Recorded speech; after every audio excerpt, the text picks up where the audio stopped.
Akala ni Epson L3210 mga kaibigan, Eco Tank, makakapagpahinga na siya.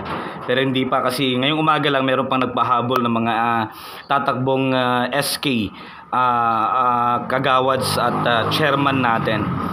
So yan, kanina pinarush nila flyers, sample ballot, tapos yung group nila. Tapos ito, nagpaprint na lang sila flaglets para sa meeting de avance daw to mga kaibigan.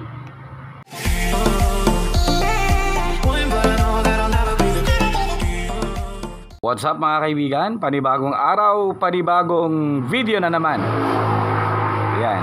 So, ang ganda ng araw, malapit na ang eleksyon. Piliin natin kung sino ang karapat-dapat na siyang makakatulong sa ating barangay. Magsama-sama tayo. Vote wisely mga kaibigan. So, speaking of vote wisely, ayan. Papalis kasi ako ngayon mga kaibigan kasi bibili ako ng desktop computer.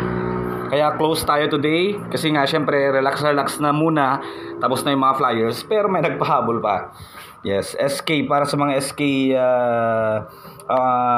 yung mga tatakbong sangguniang kabataan natin, SK chairman to SK kagawads. So nagpahabol sila ng flyers ni chairman, sample ballot, tapos yung group nila. Tapos syempre kanya-kanyang pakulo yung mga kabataan ngayon. Nagpa-print din sila ng flaglets nila. Sabi ko, wala na akong time mag-cut, kayo na lang mag-cut. So, print lang natin, then pick upin nila.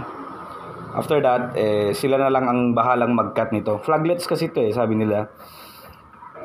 So, pinapa-rush print na rin.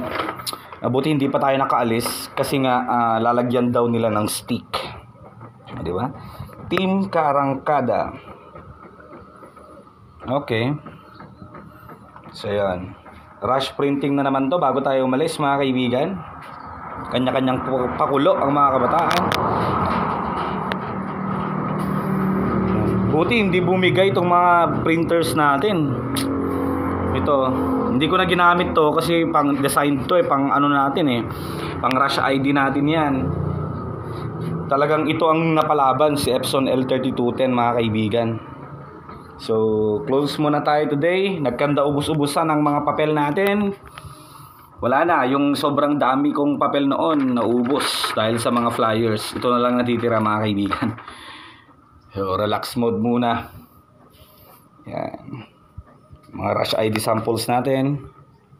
Okay na okay. Sa repair, meron pa tayong hindi natatapos dyan. Yan, so flex ko lang to mga kaibigan, kanya-kanyang pakulong mga kabataan. Pero syempre, piliin natin kung sino ang karapat-dapat. Piliin natin kung sino sa tingin natin yung talagang merong maibubuga, maitutulong sa buong barangay. So yun lang, maraming salamat sa inyo mga kaibigan at hanggang sa muli po.